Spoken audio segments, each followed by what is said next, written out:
I hope you all are doing well. Today's video is a long one, but it was lots of fun to make, so I really hope you all enjoy it. I'm sure some of you have heard of the Meds 100 Heads Challenge. So for the past 10 days, I have been drawing lots and lots of heads. Also, I just hit 100 subs on the final day of this challenge, so I thought that was a super fun coincidence. So thank you to everyone who has subscribed. This challenge was started by Ahmed Aldoori, and ever since it came out, I really knew I wanted to try it. As I'm primarily a landscape artist, I thought this would be a really great opportunity to push myself to try a more diverse range of portraiture and a bunch of new mediums. I'll have the mediums I used and Ahmed's video and Pinterest board linked in the description below. So the beginning of this video was a little preview of some of the spreads from this challenge, but essentially for each sketchbook spread, I tried out a new medium. For the first 20 heads, I just stuck to a mechanical pencil and kept it simple to get back into the swing of drawing portraits. This first spread is relatively simple, and I went pretty light on the shading to keep each portrait pretty fast and fluid.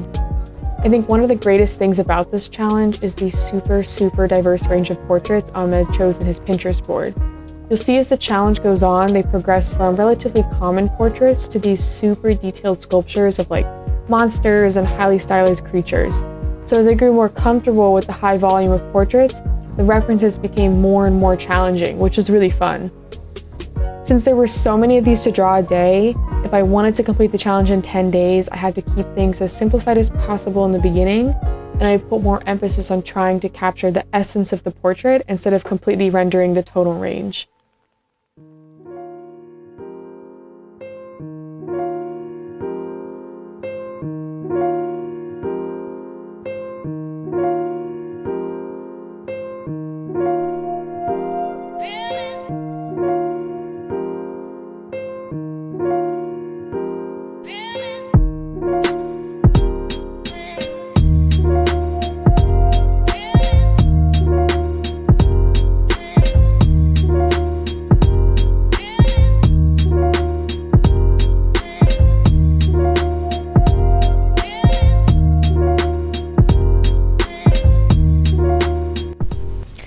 So this is the final result for the first spread, and this is heads 1 through 20.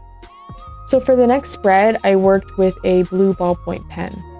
Working with pen was so much different than pencil because I couldn't erase, obviously, but it also gave me an opportunity to practice different techniques like hatching to establish areas in the portrait.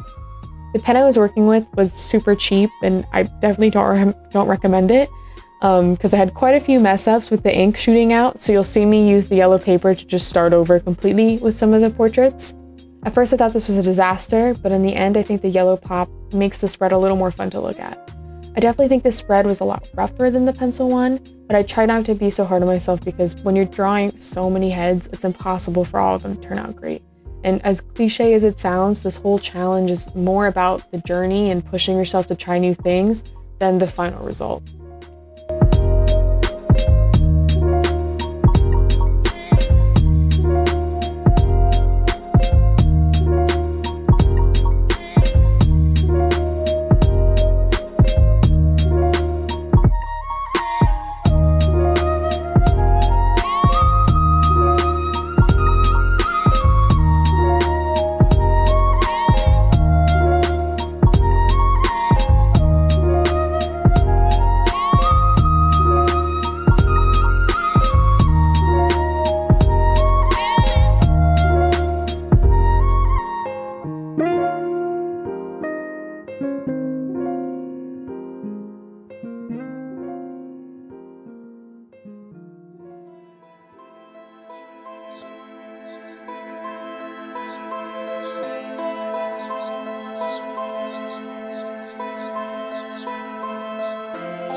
For the next spread, I really wanted to change things up, and I decided to work in watercolor. At this point in the challenge, the portraits had started to switch to all the sculptures, so it was really fun to use the different colors with watercolor. Unlike the pencil and pen sketches, I really tried to consider the tonal range in these because it was much easier to lay down large patches of color with watercolor and then build the portrait from that. For the detailing, I switched between a liner brush and colored pencil. So you'll see in these, I start by doing a large swash of watercolor and then I gradually build up from there.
For the fourth spread, I wanted to give the ink another go, but I also wanted to use a better quality pen than the blue ballpoint, so I switched to a sepia Windsor and Newton liner.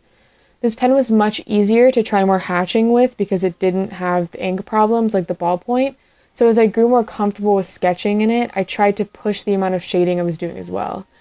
I ended up returning to the watercolor for a bit, as you'll see, for some of the more monster head sculptures, just because I thought the colors on these sculptures were so unique that I didn't want to completely lose that with the pen. I think this also was sort of the part in the challenge where I stopped stressing so much about how things looked, and I sort of fell into a daily routine of drawing these portraits over and over, and it became easier to do it every day. I had so much momentum going with the ink on spread 4 that I decided to just keep it when I went on to spread 5. I was starting to get way more comfortable with the liner here, and I got faster, which allowed me to spend more time on the hatching and shading.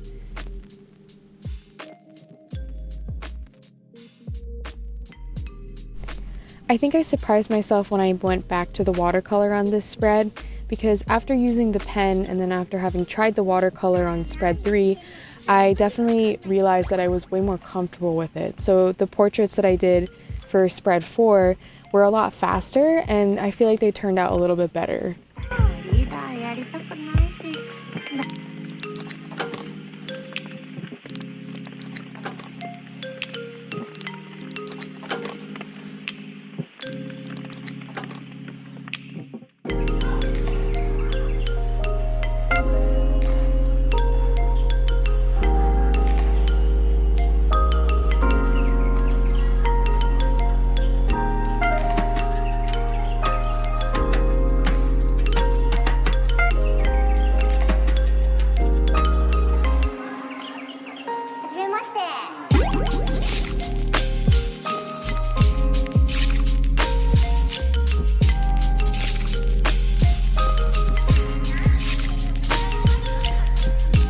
At this point, I was a lot more comfortable with the sepia ink than I was when I started, so I was able to dedicate a lot more time to thinking about the shading and the complicated shapes of the sculptures.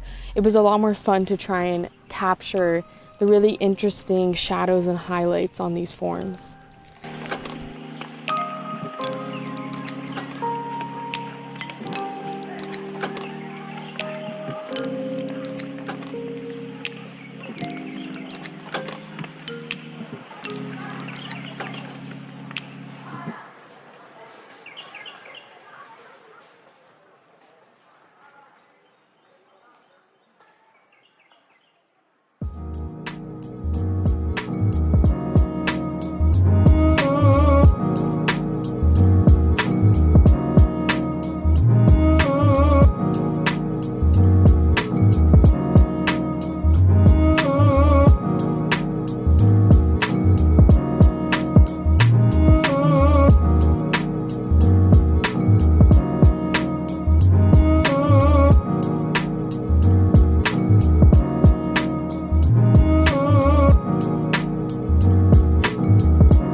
So at this point in the challenge, I was starting to feel pretty wiped out. I had 11 heads left, and I really wanted to just go back to pencil and be done with it, but I also really wanted to end on a high point with that final push. I had a set of flesh tone color pencils that I have been avoiding forever, so I decided that now is the time to bust them out and use them. So for the first page of this spread, I sketched in the portrait with a pencil, and then I colored it with colored pencil. I found this medium so hard, so I only ended up doing like 5 heads with it to save my sanity, but I really do want to visit colored pencil again in the near future because it was a really good challenge.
For the next 4 heads, I decided to use gouache.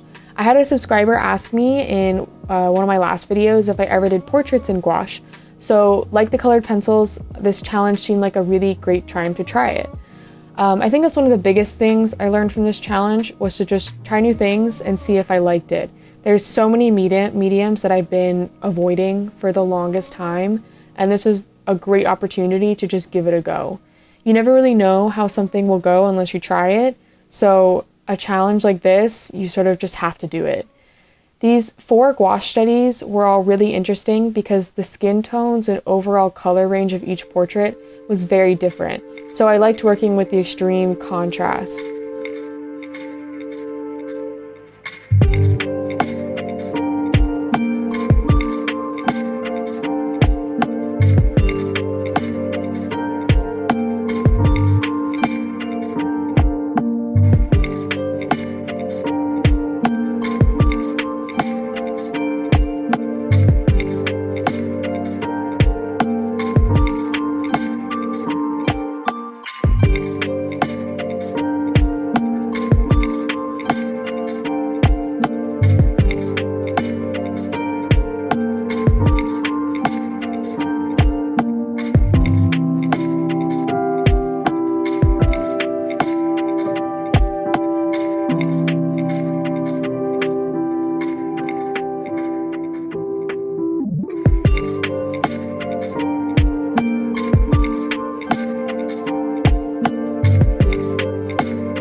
For the final 2 portraits, I decided to just go big and do larger gouache paintings. The 2 reference photos I was using were extremely detailed and complex, so I tried my best to capture the character's likeness with these paintings.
So here's the final flip through of this challenge. I really enjoyed doing this challenge, and I hope you guys enjoyed the video. Also, if any of you are thinking about expanding your skills as an artist or how to push yourself, I highly recommend giving the 100 heads a go because it will really push you to try things you've never done before. And again, thank you so much for everyone for subscribing and liking my videos. It really means a lot. See you all in the next one really soon.